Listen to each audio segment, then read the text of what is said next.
The article titled, Space Debris: A Quantitative Analysis of the In-Orbit Collision Risk and Its Effects on the Earth, from EurekAlert, discusses the increasing problem of space debris and its potential impact on satellite launches and the global economy.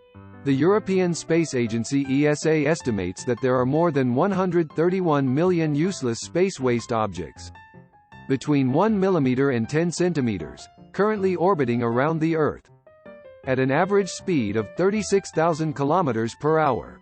Any piece larger than 1 cm is potentially lethal in case of collision.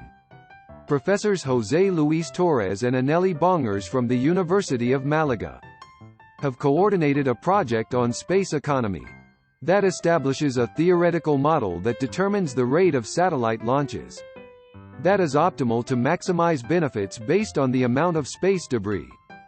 The model uses data from NASA and ESA, and is based on computational simulations that analyze the effects of anti-satellite tests on the amount of space debris and the probability of collision with operational satellites. The model dynamically determines the amount of space debris based on the optimal behavior of companies operating in space when establishing the rate of launches and the number of satellites. The number of launches and satellites is negatively affected by the amount of space debris. Anti-satellite tests generate more than 102,000 new pieces of this waste larger than 1 cm. And its negative effects take 1,000 years to disappear due to the high altitude at which tests are carried out. The researchers have studied space from an economic point of view, as it is a global common good that will end up being overexploited.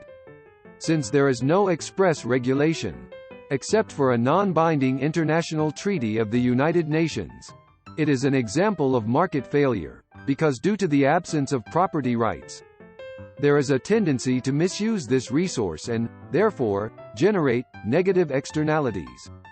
As we are increasingly dependent on the companies operating in space, especially tech companies, the volume of space debris will continue rising. And so will the likelihood of collision. The study also quantifies the effects of a hypothetical war in space that simulates the destruction of 250 satellites. It is estimated that space debris would rise by 25.5 million fragments, larger than 1 cm, thus increasing the probability of collision and the number of destroyed satellites. The objective is to warn of the effects of space debris on the global economy and the potential physical problems that it may cause on the Earth, as well as on the human use of space, which will disappear for both commercial and scientific activities if the current rate of space debris generation continues. The study has been published in the scientific journal Defense and Peace Economics.